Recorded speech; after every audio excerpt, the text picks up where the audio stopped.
Sabarmati central jail કેટલા વર્ષ આપણે સેવા આપી અને આ જેલ કેવી છે? જેલમાં કેદીઓનું રૂટીન કયા પ્રકારનું હોય છે સવારથી લઈને સાંજ સુધી? આ ભજીયા હાઉસ શરૂ કેવી રીતે થયું? જેલના ભજીયા ઓળખાયા કેવી રીતે? ઘણી વખત ફિલ્મોમાં પણ જોતા હોઈએ છે કે ભાઈ જેલમાં ફોન પહોંચી જાય, જેલમાં ચીપ પહોંચી જાય, એવી વસ્તુઓ પહોંચી જાય, ખતરનાક હથિયારો પણ પહોંચી જતા હોય છે. અતિક અહેમદ પાસેથી પણ ફોન મળી આવ્યો હતો. સૌથી મોટી વાત ત્યારે સામે આવી જ્યારે સાબરમતી જેલમાં સુરંગ ખોદાઈ હતી. ગુજરાતમાં છેલ્લી ફાંસીની સજા ક્યારે થઈ? નમસ્કાર, હું સંધ્યા. આજે વાત લતીફથી લઈ લોરેન્સ જેવા ગુંડા અને ખૂંખાર કેદીઓને જ્યાં રાખવામાં આવ્યા તેની.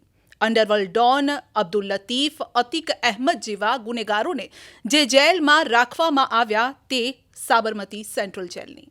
ઘણા ઓછા લોકોને ખબર હશે કે આ જેલ અંગ્રેજોએ આઝાદીની ચળવળમાં સામેલ લોકોને રાખવા માટે બનાવી હતી. દક્ષિણ આફ્રિકાથી ભારત પરત ફર્યા બાદ મહાત્મા ગાંધીજીએ અહીં જ પ્રથમ વખત કારાવાસ અહીં ભોગવ્યો હતો. અને આજે પણ અહીં સરદાર ખોલી, તિલક ખોલી, કસ્તુરબા કુટીર જેવી ઇમારતો જેલમાં સંભાળીને રાખવામાં આવી છે. તે સાબરમતી જેલ અને આઝાદીની લડાઈના વારસા સમાન છે.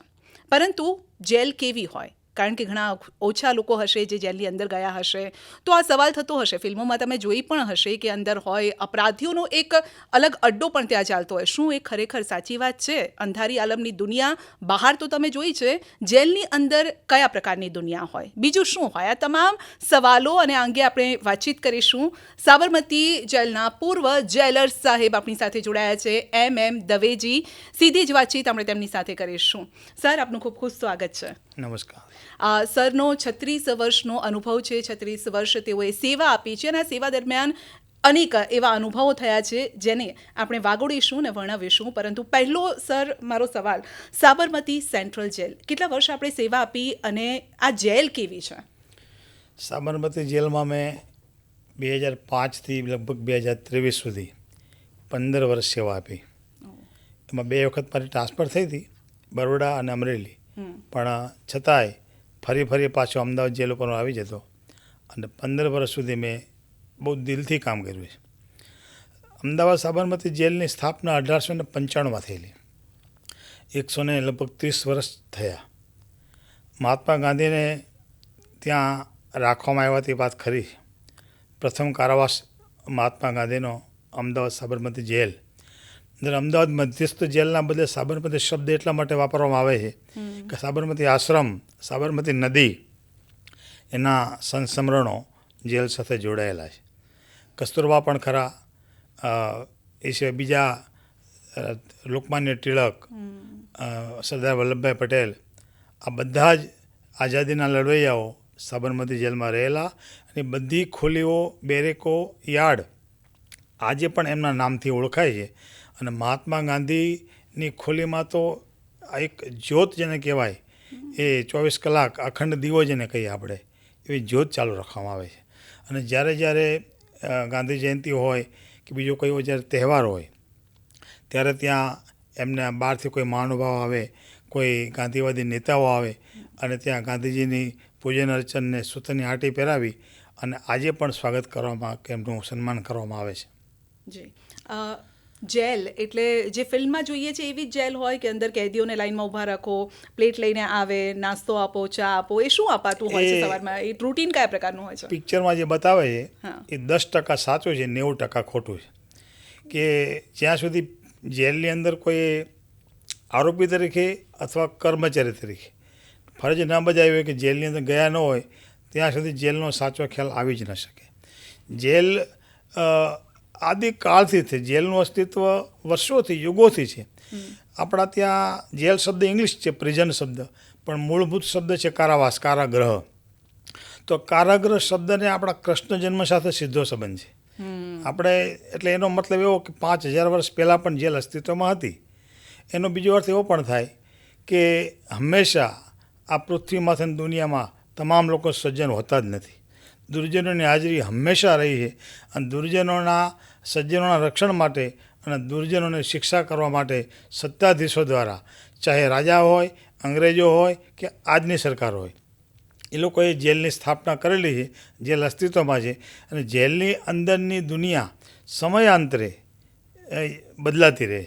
આજથી વર્ષો પહેલાં આજે ફિલ્મોમાં આપણને ઘણીવાર બતાવે કે ચક્કી પીસતા હોય ને પથ્થર તોડતા હોય ને ઝઘડાને મારામારી કરતા હોય ને એ વાસ્તવિકતા બિલકુલ નથી.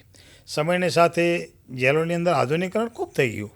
આજે આપણે અમુક વાતો જેલની એવી છે કે જે આમ જનતા સાંભળે કે જાણે તો કદાચ એને ન ગમે.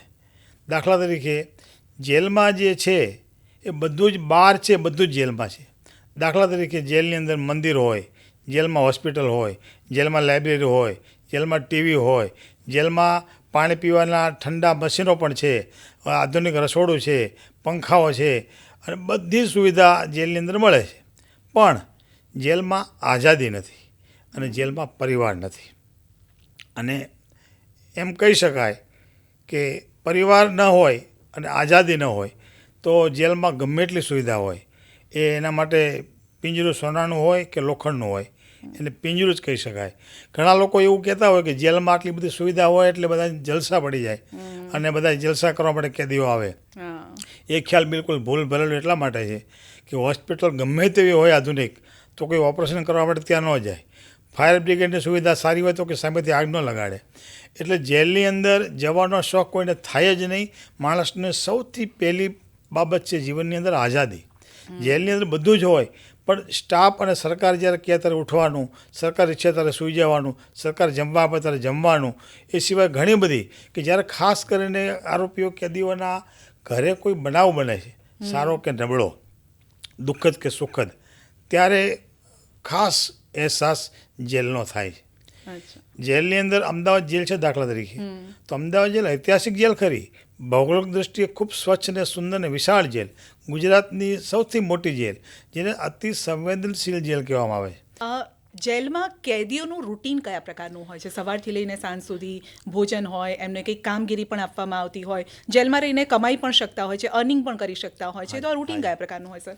જેલ સવારે 6 વાગે ખુલે. આમ તો એક નિયમ એવો છે કે સૂર્યોદય થયા પછી જેલ ખોલવી, એટલા માટે કે ચહેરો ઓળખી શકાય. ઘડિયાળ ઉપર ન ચાલે પણ શિયાળામાં લગભગ 6:30 પોણા 7 ખુલે અને ઉનાળામાં લગભગ પોણા 6 ખુલી જાય. જેલ ખુલે એટલે તમામ કેદીઓ પોતાની દૈનિક ક્રિયાઓ કરે. દરેક યાર્ડમાં પાણીની, સંડાસની, બાથરૂમની સુંદર મજાની વ્યવસ્થા હોય. બધા પોતપોતાની રીતે દાંતણ પાણી કરે, લેટ્રિન બાથરૂમ પતાવી અને આ લગભગ 7, સવા 7 થાય તો આખી જેલની અંદર બધા કેદીઓ માટે ચા બને અને એક યાર્ડમાં એની આખી વ્યવસ્થા કરેલી હોય. એનું એક આખું કેદીઓ કામ કરતા હોય. એ બધા એને ચા અને ચાની સાથે સવારે નાસ્તો, એક દિવસ 20 ગ્રામ સિંગદાણા હોય અને એક દિવસ ચણા હોય, એ નાસ્તો મળે એને. અને 10:30 થાય એટલે ભોજન, દાળ ભાત રોટલી શાક કમ્પ્લીટ. અને 4 વાગે એટલે ફરી ચાય અને સાંજનું ભોજન થોડુંક વહેલું હોય કેમ કે 6 વાગે જેલ બંધ કરવાની હોય એટલે 5 વાગે સાંજનું ભોજન આપી દેવું પડે. પણ એ લોકો ટેવાઈ ગયા હોય, સવારે 10, 10:30 જેમાં હોય એટલે 5 વાગે લગભગ લોકોને ટાઈમ થઈ જ જાય, જમી જ લે લોકો. અને કામ કરવાની જે વાત આપણે કરી, તો કામ કરવાનું એવું છે કે કાચા કેદીઓ પાસે કામ લઈ ન શકાય. એ કોર્ટના અંડરમાં હોય છે જ્યાં સુધી એમને સજા ન થાય. અને સજામાં પણ એવું કે જો સખત સજા થાય તો જ એની પાસે કામ લઈ શકાય. જો આસન સજા હોય તો કામ સ્વેચ્છાએ કરે પણ એને ફરજ ન પાડી શકાય. પણ જે સખત સજાવાળા, ખાસ કરીને 5 વર્ષથી વધુ સજા જેને હોય, 10 વર્ષ હોય, 20 વર્ષ હોય, આજીવન હોય, આવા કેદીઓ તો ફરજિયાત અંદર કામ કરે જ અને એની પાસે કામ લેવું પણ પડે. અને પાકા કેદીઓને એનો જે કેદીનો એનો યુનિફોર્મ હોય, કપડાં, કેદી કપડાં જે એ ફરજિયાત હોય. એને સજા પ્રમાણે ટોપી હોય. દાખલા તરીકે 5 વર્ષ સુધીની સજા હોય તો સફેદ ટોપી હોય, 5 વર્ષથી વધુ સજા હોય તો પીળી ટોપી હોય, એટલે ભાગેડું હોય તો લાલ ટોપી હોય, પોલીસ જાપ્તામાંથી ક્યારેક ભાગવાની કોશિશ કરી હોય તો. અને રીઢો ગુનેગારો વારંવાર જેલમાં આવતો હોય, વારંવાર સજા થતી હોય તેને કાળી ટોપી હોય. અને વોચમેન અને વોર્ડન નામના એક હોદ્દા કેદીઓને આપવામાં આવે છે. સિનિયર જ્યારે થઈ જાય ત્યારે એ વોર્ડન અને વોચમેન શબ્દમાં વાપરીએ. એ લોકો જરૂર પડે તો સ્ટાફની મદદ કરે. એ 50% પોલીસ કહેવાય. એને વળતર મળે, એને બેલ્ટ પણ મળે. અને એ લોકો રાત્રિના સમયે બેરેકની અંદર ફરજ બજાવે. રાત્રિની અંદર એ લોકો પહેરો ભરે, જાગે, વારાફરતી. જેમ બહાર અમારો ખાખી સ્ટાફ હોય, અમારો સિપાઈ હોય, ગાર્ડિંગ સ્ટાફ હોય, એમ અંદરના ભાગમાં એ વોર્ડન વ્યક્તિને ફરજ બજાવે. એની પણ ટોપી હોય, બ્લુ કલરની હોય, પીળા કલરની હોય, એની ઉપર લખેલું હોય બંદી અમલદાર એવું. એટલે એ લોકો 50% સ્ટાફની પડખે ઊભા રહે. કદાચ અંદર જેલમાં ઇમરજન્સી થાય કોઈ વખત, કોઈ ઝઘડો થાય મારામારી થાય ત્યારે પણ એ વોર્ડર વોચમેન જે હોય વફાદાર અને સારા અને એકદમ વ્યવસ્થિત સજા ભરતા હોય એવા કેદી હોય કે જે સ્ટાફને મદદ કરે, જરૂર પડતો સ્ટાફને બાતમી આપે, અંદર કોઈ ગેરપ્રવૃત્તિ ચાલતી હોય તો પણ સ્ટાફનું ધ્યાન દોરે, એવો એક વર્ગ હોય. એમ કેદીઓના પ્રકાર હોય છે. પણ જે સખત સજાવાળા કેદી હોય એને કામ ફરજિયાત કરવું પડે. અને કામ માટે બધી જેલોમાં, પણ સાબરમતી જેલમાં તો જબરજસ્ત વ્યવસ્થા છે. સાબરમતી જેલમાં સુથારી વિભાગ ચાલે છે, લુહારી વિભાગ ચાલે છે, વણાટ વિભાગ ચાલે છે, બેકરી વિભાગ ચાલે છે. અને હવે તો ધીરે ધીરે કેદીઓ કોમ્પ્યુટર પણ શીખી ગયા છે. કોમ્પ્યુટર ઉપર પણ કેદીઓ કામ કરે છે ઘણા બધા. અને એવી રીતે અલગ અલગ પ્રકારના ઉદ્યોગો અંદર એક ઓપન જેલ છે અમદાવાદ જેલ 4 વિભાગમાં વહેંચાયેલી છે. એક પાકા કેદીનો વિભાગ, એક કાચા કેદીનો વિભાગ, એક મહિલા વિભાગ અને એક ઓપન જેલ છે. ઓપન જેલ એટલે એવી જેલ કે જેને દિવાલો ન હોય, ખુલ્લી જેલ હોય, જેની અંદર 60 જેટલા કેદીઓ રાખવામાં આવે છે પાકા. પણ એ કેદીઓ એવા વફાદાર હોય, અવારનવાર રજા ઉપર જાતે જતા હોય ને જાતે રજા ઉપરથી આવતા રહેતા હોય. એટલે એને ભાગી જવાની, નાસી જવાની કોઈ શક્યતા જ ન હોય. એવા કેદીઓ કે જે ઓપન જેલમાં રહી અને ખેતીવાડીનું કામ કરે, પશુપાલનનું કરે. અમદાવાદ જેલની અંદર લગભગ 150 જેટલી ગાયો છે અને વિશાળ જગ્યા છે. એમાં ખેતીવાડી કેદીઓ કરે, શાકભાજીનું ઉત્પાદન કરે, બીજી ઘણી બધી વસ્તુઓ આવે, ખાસ કરીને ગાયો માટે ઘાસચારો. અને આ કેદીઓ જે છે ઓપન જેલના, એ એટલા બધા સરળ અને વ્યવસ્થિત ને વિશ્વાસુ હોય કે જે તમને ખબર હશે કે સુભાષ બ્રિજ પાસે ભજીયા હાઉસ જેલનું ચાલે છે. તો ભજીયા હાઉસની અંદર જે કામ કરે છે એ ઓપન જેલના કેદી હોય. અને એ લોકો વિશ્વાસુ હોય. સવારે 8 કે 10 કેદીઓને એક સિપાહી અમારો સાથે હોય, એ લઈ અને ભજીયા હાઉસમાં લઈ જાય. અને સવારે લગભગ વહેલો 7 વાગે ભજીયા હાઉસ ચાલુ થાય તો રાત્રે 11 વાગ્યાથી ભજીયા હાઉસ ચાલે. અચ્છા સર, આને લગતો જ મારો એક સવાલ છે, એટલા માટે આપને રોકી રહી છું. Yes. આ ભજીયા હાઉસ શરૂ કેવી રીતે થયું? જેલના ભજીયા ઓળખાયા કેવી રીતે? કારણ કે નાનપણ અમે સાંભળ્યું કે જેલના ભજીયા, ત્યારે લોકોને સવાલ થાય, અહીંયા બહારથી પણ કોઈ આવે ને તો કે જેલના ભજીયા કેવા હોય, તો ત્યારે અમે કહીએ કે કેદીઓ બનાવે, કેદીઓ જ પીરસે ને તમારે ખાવાના છે. એ ઇન્ટરેસ્ટિંગ બાબત છે. અમદાવાદ જેલની અંદર એક મોટો ગુનેગાર, કદાચ નામ આપણે સાંભળ્યું હતું, બાબુ સત્યમ ભૈયા. બહુ મોટું નામ કહેવાય ને, હવે તો છૂટી ગયો, ઘણા ટાઈમ થયો. તો એ બાબુ ભૈયાનો એક મુદ્દા કરી, એકનો સહ આરોપી એક હતો ચંદુ પિતાંબર. હવે એ પ્રજાપતિ હતો અને આજીવન કેદની સજામાં જેલમાં હતો. એ પોતે કંદોઈ હતો સારામાં સારો. તો એને અમારા અધિક્ષકને રજૂઆત કરી કે આપણે જેલની અંદર, રસોડાની અંદર આપણે જે મીઠાઈ બનાવીએ કે અમુક વાર તહેવાર હોય, 26મી જાન્યુઆરી હોય, 15મી ઓગસ્ટ હોય, બીજા કોઈ તહેવાર જેલની અંદર મીઠાઈ બને. એ સિવાય જેલની અંદર કેન્ટીનની વ્યવસ્થા હોય છે કે જે કેન્ટીનમાંથી કેદીઓ પોતાના ખર્ચે જે અંદર કામ કરતા હોય એમાંથી જે વેતન મળતું હોય એમાંથી, અથવા તો ઘણી વખત કોઈ કામ ન કરતા હોય કે કામ ન કરી શકતા, કામ ન મળતું હોય તો ઘરેથી મની ઓર્ડર આવે તો એ પૈસામાંથી પોતાના ખર્ચે એ અંદરથી મીઠાઈ કે આવો નાસ્તો મેળવી શકે એવી વ્યવસ્થા હોય. તો એ કેન્ટીન અંદર એ ચંદુ પિતાંબરના કહેવાથી, અધિક્ષકની પરમિશનથી અમે મીઠાઈ બનાવવાની ચાલુ કરી. તો એ જબરજસ્ત કારીગર હતો. તો જે તમે ઈચ્છો એ મીઠાઈ બનાવી આપતો એ, અને બહુ કેદીઓમાં લોકપ્રિય થયો. અને પછી અમારા હેડ ઓફ ધ ડિપાર્ટમેન્ટ, અમારા ડીજી જેલની વિઝિટમાં આવ્યા તો એના ધ્યાન ઉપર આવ્યું કે ભાઈ આપણી પાસે એક કેદી છે કે જબરજસ્ત કારીગર છે ફરસાણનો, મીઠાઈનો, તો આપણે એનો લાભ લેવા જેવો છે એમ.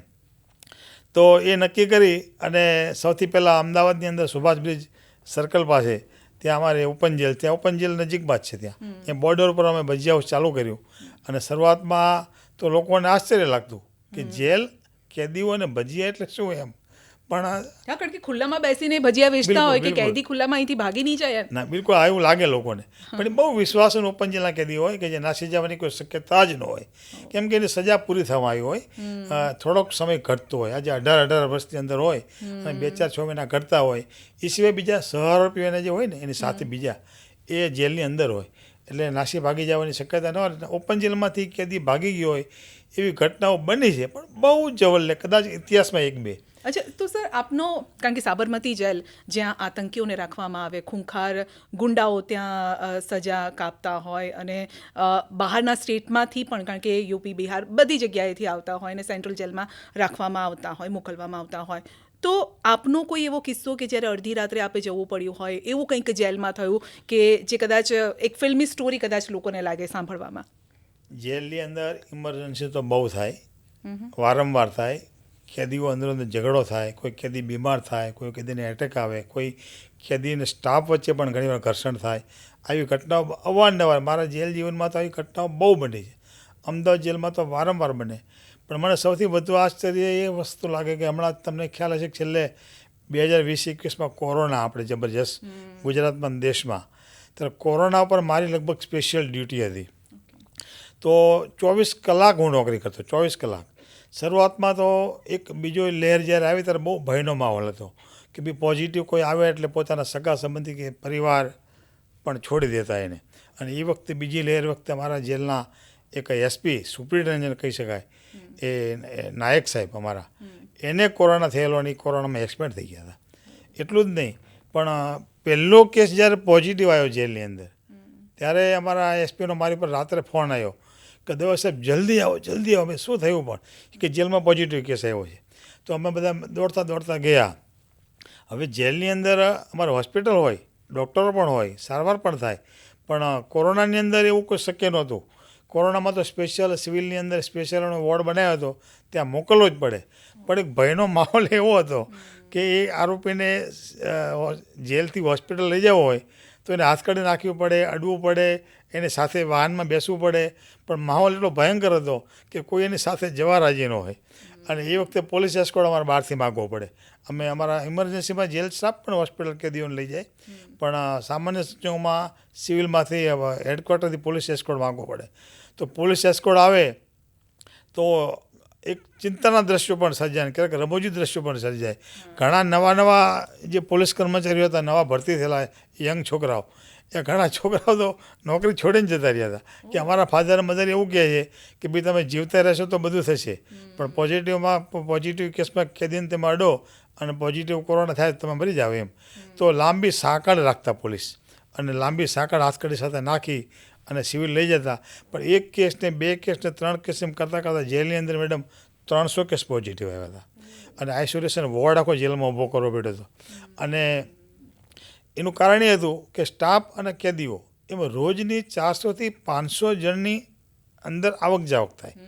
સ્ટાફ પણ આવતો હોય, બહારના નવા કેદીની આવક, ગુનેગાર તો અટકતા જ ન હોય, નવા ગુનેગારો આવે એમાંથી કોઈ પોઝિટિવ આવી ગયો અને એમાંથી શરૂઆત થઈ ગઈ તો બહુ ભયંકર સ્થિતિ થઈ હતી. 1, 2, 3 જેટલા કેદીઓ કોરોનામાં મૃત્યુ પણ પામ્યા હતા. મારા જીવનમાં અનેક ગુનેગારો, હું પોરબંદર જેલ પણ હતો, રાજકોટ જેલમાં પણ હતો. તો રાજકોટ જેલની અંદર અનિરુદ્ધ સિરવડા, જયરાજસિંહ જાડેજા, ત્યાંના જે સૌરાષ્ટ્રના બધા જે બાહુબલીઓ કહેવાય એ ઘણા બધા સાથે મેં નોકરી કરી. અને અમદાવાદ જેલની અંદર ખાસ કરીને અતિક અહેમદ એ તો ખરો જ, પણ મારી દ્રષ્ટિએ અત્યાર સુધીમાં સૌથી બુદ્ધિશાળી કે વ્હાઇટ કોલર કે જે ગણો એ લાલસિંગ હતો. લાલસિંગ એક ટેરરિસ્ટ જે ખાલિસ્તાનનો બહુ મોટો ટેરરિસ્ટ, અને એ અમદાવાદ જેલમાં હતો. તો અત્યાર સુધીમાં બહુ ગુનેગારો, બહુ આરોપીઓ મેં જોયા, પણ ઇન્ટેલિજન્ટ જેને કહી શકાય, સાચા અર્થમાં ટેરરિસ્ટ કહી શકાય, એ લાલસિંગ હતો. અચ્છા, એવું શું સર આપને અલગ લાગ્યું, એમાં શું હતું? એ સરદારજી હતો મૂળ, અને ખાલિસ્તાનની જે ચળવળ ચાલતી પંજાબમાં એનો એ લડવૈયો હતો. અને પ્લેન આખું એક પ્લેનમાં બ્લાસ્ટ થયેલો કેનેડામાં કે કોઈ જગ્યાએ, અને એમાં એનું નામ ખુલ્યું હતું અને એમાં એને આપણી જેલમાં લાવવામાં આવ્યા હતા.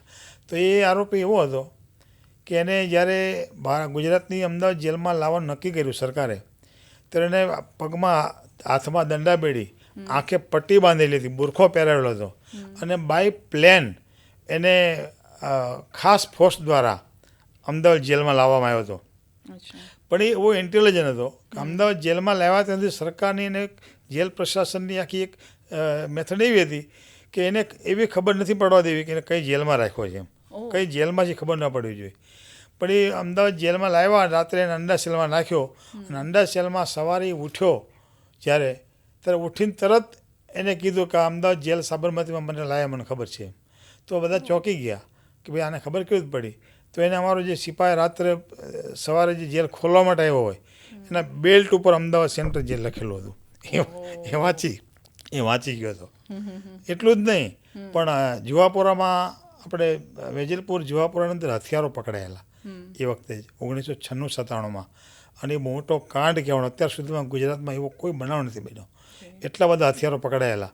અને પોતે તો સરદારજી શીખ, પણ મુસ્લિમ બનીને આ જુવાપુરામાં રહેતો હતો. મુસ્લિમો સાથે રહેતો, મુસ્લિમો જેવી દાઢી રાખતો, મુસ્લિમો જેવી ટોપી પહેરતો, નમાજ પઢવા પણ જતો. પણ ત્યાં સુધી કોઈને ખબર નહોતી પડી. પણ છેલ્લે પોલીસ તપાસ થતાં હથિયારો જે પકડાયા અને પછી એના સુધી પોલીસ પહોંચી અને એટલે અમદાવાદ જેલમાં રાખવામાં આવ્યો તેને. પણ એને અમદાવાદ જેલમાં જ્યાં સુધી રાખ્યો ત્યાં સુધી અમારો જે ખાસ એની ઉપર જેની ડ્યુટી હતી એ અધિકારીઓ કદાચ એમ કહેવાય કે ઘણા સમય સુધી ઊંઘી નથી શીખ્યા શાંતિથી. હા, એવો એ ઇન્ટેલિજન્ટ હતો, એવો બાહોશ હતો, એવો હોશિયાર હતો અને એનું લેવલ એટલું હતું કે એમ આ મારે ચેનલમાં વાત કરાય કે ના કરાય ખબર નથી, પણ એને આંખે પાટા બાંધી બુરખો પહેરાવી અને ખાસ વાહનમાં જેલમાં લાવવામાં આવ્યો હતો. તેમ છતાં એ માણસે અમદાવાદ એરપોર્ટથી અમદાવાદ જેલ સુધીનો નકશો દોરી બતાવ્યો તમને કે આ જગ્યાએથી મને તમે લાવવામાં આવ્યો છે. એમાં વચ્ચે અંડરબ્રિજ આવ્યો હતો, વચ્ચે આ વસ્તુ આવી હતી અને આટલું અંતર કપાણું અને આ વાહનમાં હું હતો અને આટલા સ્ટાફ મારી સાથે હતો. એવો ઇન્ટેલિજન્ટ હતો. જેલની અંદર એની મુલાકાત જ્યારે આવતી ત્યારે મુલાકાત એની મહિનામાં એક જ આપવામાં આવતી, સ્પેશિયલ મુલાકાત. ત્યારે મુલાકાતની અંદર એને અંડા સેલમાંથી બહાર જ્યારે કાઢે ત્યારે પગમાં હાથમાં દંડાબીડી નાખતા અને એ વખતે પણ એને મોઢા પર બુરખો પહેરાવતા અને આગળ પાછળ દોરડા બાંધીને 4 સિપાહી અમારા પકડીને બહાર લાવતા એને. એને અલગ અલગ રસ્તેથી એને મુલાકાત રૂમમાં પણ નહોતા લાવતા, એને અંદર મુલાકાત આપવામાં આવતી. તો છોટાઉદેપુરની અંદર તો એ વખતે એ મુલાકાત આપવા લાવતા ત્યારે એની જે જગ્યાએ મુલાકાત માટે લાવીએ ત્યારે એના પરિવાર સામે આવે ત્યારે એનો બુરખો અમે કાઢતા. તેમ છતાં એને જેલના તમામ રસ્તાઓ ખબર પડી ગઈ હતી કે કઈ જગ્યાએથી કયો રસ્તો ક્યાં જાય. અને હસતા હસતા એને અમારા અધિકારીઓને કીધેલું કે આપને બુરખા પહેના કે ભી મેરે કો જેલ કા સબ રાસ્તા દિખા દિયા.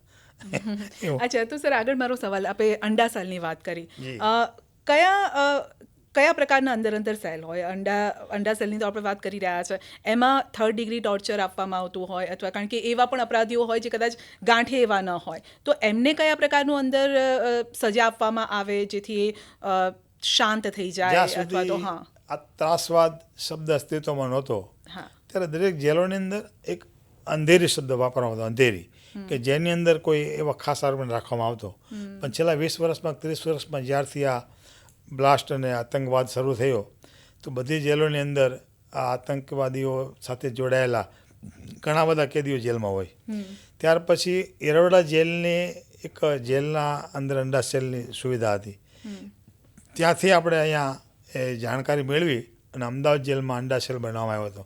અંડા સેલ એટલે એને અમારે જેલની ભાષામાં હાઈ સિક્યુરિટી યાર્ડ કહેવાય, કે જેની અંદર હાઈ પ્રોફાઇલ કેદીઓ હોય. એને એક જ ખોલી હોય, એક જ ખોલીમાં એક જ કેદી હોય, બીજા કોઈ કેદીનો સંપર્ક ન કરી શકે અને જેની ડ્યુટી ન હોય એવો સ્ટાફ પણ અંદર ન જઈ શકે ખાસ કિસ્સામાં. પણ એ અંડા સેલ પછી પણ જ્યારે અમદાવાદમાં આપણે બોમ્બ બ્લાસ્ટ 2008માં થયા પછી બોમ્બ બ્લાસ્ટવાળા આરોપીઓ અમદાવાદ જેલમાં, ગોધરાકાંડવાળા જેલમાં હતા, હરણ પંડ્યાવાળા હતા, અક્ષરધામવાળા હતા.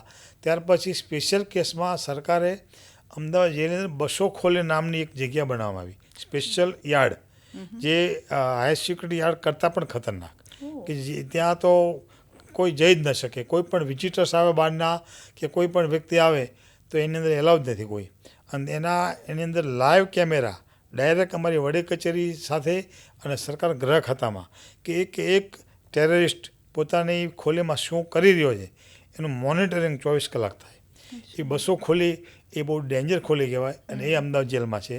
અને એની અંદર અત્યારે હાલની અંદર આ બોમ્બ બ્લાસ્ટવાળા આરોપીઓ અને હમણાં તાજેતરમાં 3 જણ આપણે પેલા પકડ્યા કેમિકલ બનાવતા હતા ઝેરી, એ પણ આતંકવાદી પ્રવૃત્તિ સાથે જોડાયા ડૉક્ટરો, એને પણ ત્યાં રાખ્યા છે અને બિશ્નોઈને પણ ત્યાં રાખવામાં આવ્યો છે.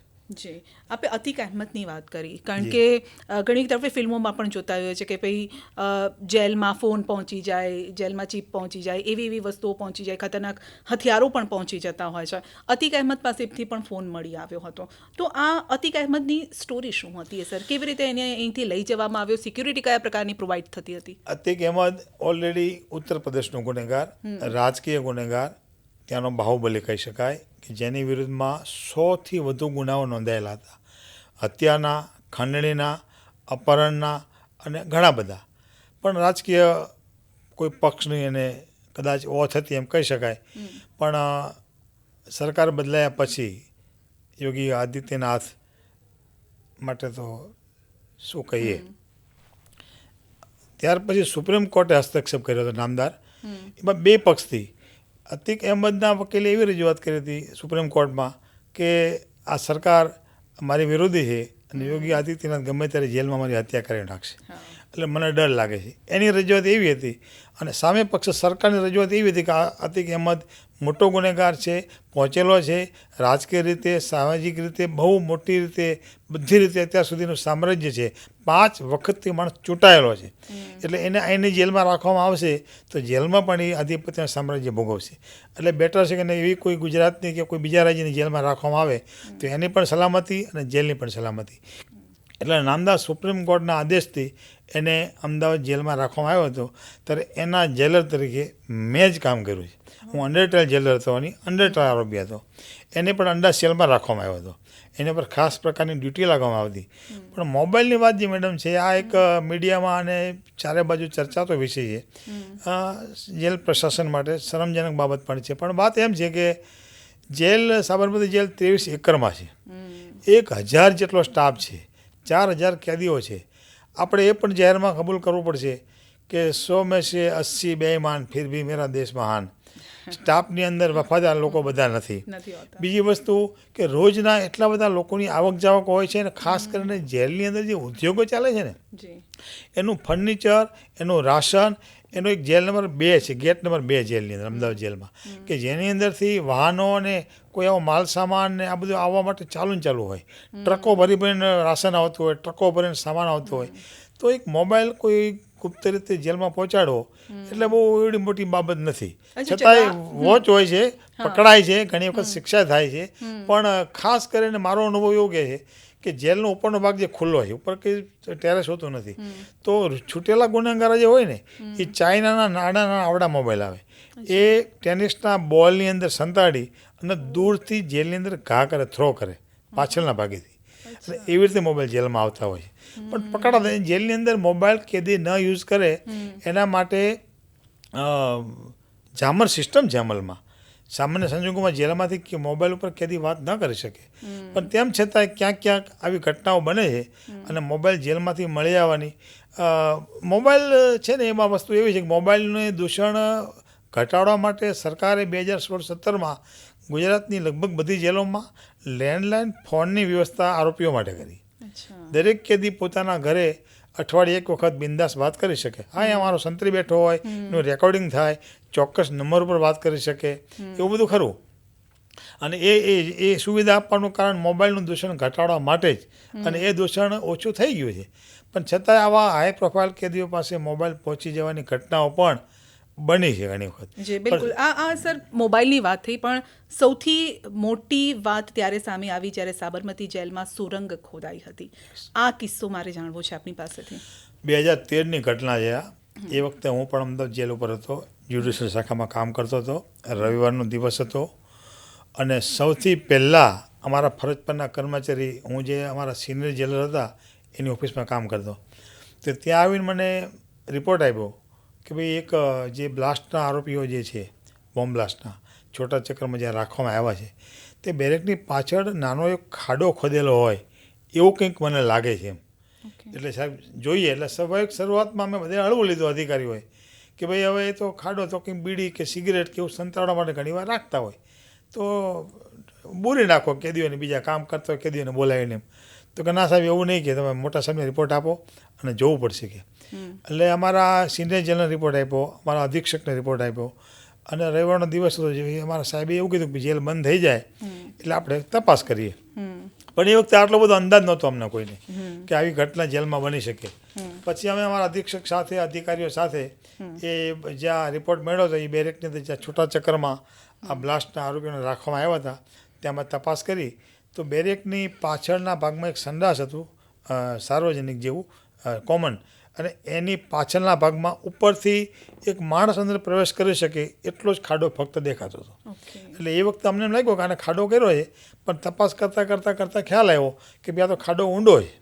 પછી અમે અંદર જેમ તપાસ કરતા ગયા એમ પછી અમને ધ્રાસકો પડ્યો જેલ પ્રશાસનને કે આ શું એમ, આને સુરંગ જ કહી શકાય, કેમ કે આ ઇતિહાસમાં ગુજરાતની કે કોઈ જેલમાં આવી ઘટના ક્યારેય બની નથી. પછી અમે અમારી હેડ ઓફિસને રિપોર્ટ આપ્યો. પછી હેડ ઓફિસના અમારા ડીજી સાહેબ પોતે આવ્યા અને ચેક કર્યા પછી એમ લાગ્યું કે આ ખરેખર સુરંગ જ છે, પણ કેટલી છે, ક્યાં સુધી જાય છે એની તપાસ કરવા માટે પછી અમે પોલીસ ફરિયાદ લખાવી, ક્રાઇમ તપાસમાં આવી અને પછી જે આરોપીઓ સંડોવાયેલા હતા એની તપાસ કરી અને એમને પર પોલીસ ગુનો દાખલ થયો. એ સર આરોપીઓ આ રાતોરાત ખોદાઈ તો નહીં ગઈ હોય આ નહીં, સુરંગ, નહીં. કેટલા સમયથી ચાલતું હશે, હા, કોઈને ખબર કેમ ના પડી? ખબર એટલા માટે ના પડી કે એ આ ભૌગોલિક સ્થિતિ જ્યાં સુધી બહારના પબ્લિક કે મીડિયા કે લોકો જોવે ને ત્યાં સુધી અંદાજ આવ્યો નથી. અચ્છા. પહેલી વાત તો હું ખાતરીપૂર્વક એ કહી શકું કે આ બનાવ ગંભીર કહેવાય, જેલ પ્રશાસનની બેદરકારી ચોક્કસ કહેવાય, પણ કોઈ ઇન્વોલ્વ હોય કે કોઈ મળેલા હોય કે કોઈ મિલીભગત હોય એવું લેશ માત્ર વિચારી ન શકાય. કેમ કે એ વખતે જેલની અંદર જે સુધારાત્મક કાર્યક્રમો થાય ને એના ભાગરૂપે જેલની અંદર એક ભાગવત સપ્તાહનું આયોજન કર્યું હતું મોટા પાયે. એ ભાગવત સપ્તાહની અંદર મોટા ભાગના કેદીઓ અને સ્ટાફ અને અધિકારીઓ ત્યાં હાજરી આપતા અને જેની ડ્યુટી હોય છોટા ચક્કરમાં તો એક બે કર્મચારી હોય અહીંયા અંદર કેદી હોય તો રોજની જેમ સવારે ઉઠે ને નાહે ને ધોવે ને એનું જમવાનું લે ને એવું બધું ચાલતું હોય. કોઈની મુલાકાત હોય તો મુલાકાતમાં જાય, વકીલ મુલાકાત આવે તો એને બહાર લઈ જાય, કોઈ સિવિલ લઈ જવાના હોય, પણ સામાન્ય સંજોગોમાં કર્મચારીઓ હાજર રહે અને કંઈ ખાસ લાગે તો મોટા અધિકારી રિપોર્ટ આપતા હોય. પણ એ કર્મચારીઓ હોય એ બેરેકની અંદર ને બાથરૂમની આગળ પાછળ ને બધે જતા ન હોય, એ થોડીક બેદરકારી પણ કહેવાય. બીજી વસ્તુ કે યાર્ડ છે ને જે રાખવા એ લોકો જે આવ્યો હતો એ યાર્ડ એકદમ નાનો નથી હોતો, બહુ વિશાળ યાર્ડ હોય છે, મોટા ખેતર જેવડો. એટલે એ લોકો હોશિયાર હતા. પહેલી વાત તો ભણેલા ગણેલા હતા. એમની પાસે ડૉક્ટર પણ હતા, એમની પાસે એન્જિનિયરો પણ હતા, ભૂસ્તરશાસ્ત્રીઓ પણ હતા. એ લોકોએ થોડાક અમારા અધિકારીઓને વિશ્વાસમાં લીધા હતા. વિશ્વાસમાં એટલે દાખલા તરીકે એ લોકો એવી રજૂઆત કરી કે ભાઈ અમારા યાર્ડની અંદર અમારે બગીચો બનાવવો છે, અમારે ફૂલ છોડને બધું વાવવું છે, તો આવી વાત પર્યાવરણની વાત આવે તો આપણને થાય ભાઈ આવું ભલે ને કરતા હોય એમ. તો એ લોકોએ બાજુમાં સુથાર વિભાગ હતો, તો સુથાર વિભાગમાંથી લાકડાના આવા સિસ્ટમના છોડિયા જેને કહેવાય અણીદાર એવા એક બી જાતે બનાવેલા. અને ઉપરથી ધીમે ધીમે ખોદવાની શરૂઆત કરી. દૂધના કેરેટ આવે, જે અમૂલ દૂધ આવે ને એ દૂધના કેરેટ દરેક બેરેકમાં દૂધ આવે કેદી વાઇઝ, એટલે અમે આપતા હોય, પોતપોતાનું લઈ લે, દૂધ કેરેટ પાછા આવી જાય. એ કેરેટનો પણ આ લોકો દુરુપયોગ કર્યો હતો. અને એક પછી એને 60 જેટલા કેદીઓ હતા, એમાં બધા કેદીઓ પાછા એમાં સંડોવાયેલા નહોતા. એનો વિરોધ કરવાવાળા, આવું નહીં કરવા માટે સમજાવવાવાળા કેદીઓ પણ હતા કે આવું ન કરાય, પણ એમાં પણ 2 વિભાગ થઈ ગયા હતા. પણ સુરંગ ઘણી બધી લાંબી ખોદાણી હતી, પણ સમયસર ધ્યાનમાં આવી ગયું, અમારા કર્મચારીને ધ્યાનમાં જ આવી ગયું. કદાચ એ ખોદાઈ ગઈ હોત, માની લો એ આપણે રોકી દીધી, ખોદાઈ ગઈ હોત તો એ ખરેખર બહાર નીકળી શકે. ખોદાઈ ગઈ હતી પણ છેક બહાર જ્યાં કાઢવી હતી એમને ત્યાં કાઢી શક્યા એ પહેલાં પકડી ગઈ, નહીંતર બહુ મોટી દુર્ઘટના થાત, મોટી ઐતિહાસિક ઘટના બની જાય, દુર્ઘટના કહી શકાય. અને કદાચ આ તો ઇન્ટરનેશનલ આરોપીઓ હતા, એમનો પ્લાન હતો કોઈ મોટા ગુનાને અંજામ આપવાનો, તો બની શકે કે એ લોકો કોઈ ભયંકર કાંડ પાછો કરી શકત. અને બહારથી એમની સાથે કોઈ લોકો મળેલા પણ હોય, એમના માણસો એની સાથે હોય, કોન્ટેક્ટમાં પણ હોય, મુલાકાતમાં આવે ત્યારે વાતચીત પણ કરતા હોય. પણ આ બહુ ગહન વિષય છે. પણ સમયસર જેલ સ્ટાફની સતર્કતાથી જ પકડાયું અને અટકી ગયું અને એની ઉપર ફરિયાદ દાખલ થઈ, સુરંગ બુરાઈ ગઈ અને ત્યાર પછી તાત્કાલિક અસરથી બસો ખોલીને એમને શિફ્ટ કરવામાં આવ્યા અને આજે પણ એમનો કેસ પેન્ડિંગ છે. અને અમારા સ્ટાફ વિરુદ્ધ પણ એમાં કાર્યવાહી થઈ હતી. 36 જણની શિક્ષા થઈ હતી, 2 જણને સસ્પેન્ડ કર્યા હતા અને 27-28 જણની બદલી થઈ હતી. પણ આ જેલ ખાતા માટે શરમજનક ચોક્કસ કહેવાય, પણ જેલ ખાતાના સતર્કતાથી જ પકડાયું હતું અને કોઈ ઘટના બની અટકી ગઈ હતી. પણ આ એક એવી ઘટના કહી શકાય કે જ્યાં ચર્ચા થાય સુરંગકાંડની ત્યારે અમારે નીચે જોવું પડે છે. જી, છેલ્લા 1-2 સવાલ છે મારા. ગુનેગારો છે, મોટા ગુનેગારો છે, ફાંસીની સજા પણ થતી હોય છે. ગુજરાતમાં છેલ્લી ફાંસીની સજા ક્યારે થઈ અને સાબરમતી જેલમાં પણ શું ફાંસી માટેની કોઈ વ્યવસ્થા છે, એ અંગે થોડી વાત કરશો? સરસ સવાલ કર્યો આપે. આઝાદી પછી અત્યાર સુધીમાં સમગ્ર ગુજરાતમાં 9 જણને ફાંસી આપવામાં આવી, ફક્ત ને ફક્ત. એમાં છેલ્લી ફાંસી 1988-89 સાલમાં રાજકોટ સેન્ટ્રલ જેલ ખાતે શશિકાંત માળેને આપવામાં આવી હતી. ત્યાર પછી કોઈને ફાંસી આપવામાં આવી નથી, પણ ફાંસી ખોલી જેને કહી શકાય એ રાજકોટ જેલમાં, બરોડા જેલમાં અને અમદાવાદ જેલમાં આજે પણ ઉપલબ્ધ છે. એનો બધો જ એની કાળજી પણ લેવામાં આવે છે, સાફ સફાઈ કરવામાં આવે છે, એની વિઝિટ પણ લેવામાં આવે છે. પણ ફાંસી ઘરની વ્યવસ્થા જેને કહેવાય જલ્લાદ, એની સુવિધા આપણા ત્યાં નથી. જ્યારે ફાંસી આપવાની સંજોગો થાય, છેલ્લે આપી હતી ત્યારે તિહાડ જેલમાંથી કોઈ ખાસ વ્યક્તિને બોલાવવામાં આવ્યા હતા. પણ મારે આ ચેનલના માધ્યમથી આજે એમ કહેવું છે આજે કે ફાંસીની સજાની જોગવાઈ છે આપણે ત્યાં, મૃત્યુદંડની સજાની જોગવાઈ, પણ એનો નામદાર કોર્ટ દ્વારા ઘણા આરોપીઓ આ ટેરરિસ્ટ સિવાયના પણ રેપ વિથ મર્ડર હોય, કોઈ એવા ક્રૂર હત્યા કોઈએ કરી હોય, કોઈ નાના બાળકોની હત્યા કરી હોય, નાની દીકરીમાંથી કોઈ રેપ કર્યો હોય, એવા ઘણા નરાધમોને સેશન્સ કોર્ટે ગુજરાતમાં ફાંસીની સજા આપેલી છે. અત્યાર સુધીમાં લગભગ 14 થી 15 જેટલા આરોપીઓ તો આજે પણ ગુજરાતની જેલોમાં ફાંસીની સજાના કેદીઓ છે. પણ આપણે ત્યાં જે ન્યાય પ્રણાલિકા છે કે સેશન્સ કોર્ટ સજા સંભળાવે, પછી એ લોકો હાઈકોર્ટમાં અપીલ કરે, તો અમુક સમય પછી હાઈકોર્ટમાં અપીલ ચાલે. જો ત્યાં સજા આજીવન કેદમાં તબદીલ થાય અથવા તો બેઠી સજા અથવા તો બહાલી આપે નામદાર હાઈકોર્ટ, પછી પાછા એ લોકો સુપ્રીમ કોર્ટમાં જાય, સુપ્રીમ કોર્ટમાં સજામાં ફેરફાર થાય અથવા છૂટી જાય કે સજાને બહાલી આપે. અને માની લો કે સુપ્રીમ કોર્ટ, નામદાર સુપ્રીમ કોર્ટ પણ સજાને બહાલી આપે ને એમ કે બે સજા ફાંસીની જે આપવામાં આવી છે એ બરાબર છે, તો છેલ્લે રાષ્ટ્રપતિ પાસે દયાની અરજી થાય. અને દયાની અરજી રાષ્ટ્રપતિ પાસે બહુ લાંબા સમય સુધી પડી રહે છે. એના કારણો તો ઘણા બધા છે. એટલે ત્યાં સુધી તો સજા પણ પૂરી થઈ જતી હશે. એવું બને છે, એવું ઘણીવાર બને છે. અને બીજો એક વર્ગ એવો પણ છે આપણા દેશમાં સરકાર પક્ષે અને ન્યાય પક્ષે. દાખલા કે જવાહરલાલ નહેરુએ એક પુસ્તક લખેલું છે જેલની અંદર. એમને એ પુસ્તકમાં એવું લખેલું છે કે ફાંસીની સજા કરતાં આજીવન કેદની સજા છે એ વધુ ખતરનાક છે. ફાંસીની સજામાં તો માણસને 3 મિનિટ થાય, મૃત્યુ થઈ જાય, વાત પૂરી થઈ જાય. પણ એના કરતાં બેટર છે કે જીવનભર જેલમાં જેલમાં સડે, એ વધુ બેટર છે. Mental torture. એટલે એનો હેતુ થોડોક એવો પણ ખરો સરકારનો કે ભાઈ સજા એને ભરાવી એમ. અને આજીવન એટલે આજીવનનો અર્થ તો એવો થાય ખરેખર કે જીવન પર્યંત. પણ આપણા ગુજરાતની અંદર એક એવી સરકાર પાસે એક સત્તા છે CRPC 433A કે આજીવન કેદના આરોપીને 14 વર્ષની કોરી સજા પૂરી થાય. એટલે સરકારે એના કેસની સમીક્ષા કરી અને ચાલ ચલકત સારી હોય અને ખાસ કોઈ દેશ વિરોધી એવો કોઈ બનાવ ન હોય તો સરકાર એને છોડે. બિલકુલ. એવા ઘણા આરોપીઓ પણ ઘણી વખત નથી પણ છોડતી. આજે દાખલા તરીકે લતીફ ગેંગના આરોપીઓ છે અમદાવાદ જેલમાં, એ 1992 સાલથી અંદર છે. ઘણા 1-2 જણ તો જેલમાં ગુજરી પણ ગયા, 1-2 જણ બહાર જઈને ગુજરી ગયા, મોટાભાગે બધા વયોવૃદ્ધ થઈ ગયા. પણ એ લોકો લતીફ ગેંગ સાથે જોડાયેલા અને 9 હત્યા કરેલી એકસાથે. લતીફ ગેંગનો જ્યારે દબદબો હતો ગુજરાતમાં ત્યારે એની સામે હંસરાજ ત્રિવેદી કરીને એક યુપીનો એક ગેંગસ્ટર હતો બીજો, એની સામે દારૂના ધંધામાં ક્લબની હરીફાઈમાં ઝઘડો થયેલો તો રાધિકા જીમખાના હત્યાકાંડ કહેવાતો. એની અંદર એક સાથે 9 લોકોની હત્યા લતીફ ગેંગવાળાએ કરેલી. શરીફ ખાન અને એનો જાવેદ ખાન એનો ભાઈ છે, એની સાથે બીજા પણ ઘણા લોકો હતા. તે લોકો આજે પણ જેલમાં સબડે છે. અમે ભરતીથી યુવાન હતા, અમે ત્યારના એ લોકો જેલમાં છે, અમે નિવૃત્ત થઈને આવતા રહ્યા, છતાં સરકાર નથી છોડતી. ઘણા આરોપી એવા છે. જી બિલકુલ.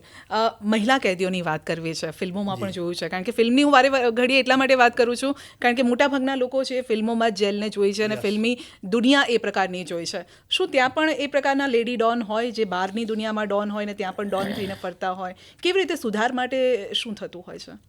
મહિલાની લાગે વળગે મહિલાની વાત જ્યારે આવે ત્યારે આમ નારે તું નારાયણી ને નારી માટે ઘણા બધા શબ્દો અને સંબોધનો અને દીકરી વાલનો દરિયો ને દીકરી તુલસીનો ક્યારો ને આવું બધું ઘણું બધું આપણે કહીએ. પણ છેલ્લા ઘણા સમયથી મહિલાઓમાં ક્રાઇમનો રેશિયો ધીમે ધીમે વધતો જાય છે. એ દેશ માટે, સમાજ માટે ચિંતાનો વિષય છે. એક સમય આજથી 100 વર્ષ પહેલાં સ્થિતિ એવી હતી કે નારી અભણ હતી, નારી ગામડામાં રહેતી, નારી ઘૂમટો કાઢતી, નારી પુરુષોની ગુલામ હતી, નારીને શાળા સુધી મોકલવામાં નહોતી આવતી. ધીરે ધીરે એમાંથી ક્રાંતિ આવી. નારી ઘૂંઘટમાંથી બહાર આવી, નારી ઓરડામાંથી બહાર આવી, ફળિયામાંથી ચોકમાંથી શહેરમાં, પ્રાથમિક શાળામાં, હાઈસ્કૂલમાં, કોલેજમાં. આજે નારી IPS બને, IAS બને, સારી પત્રકાર બને, પાયલોટ બને. અને પહેલગામ હુમલા બાદ પાકિસ્તાન સામે યુદ્ધ થાય તો યુદ્ધનો મોરચો પણ ભારતની મહિલાઓ સંભાળે. બિલકુલ. આવકાર્ય છે આ વસ્તુ.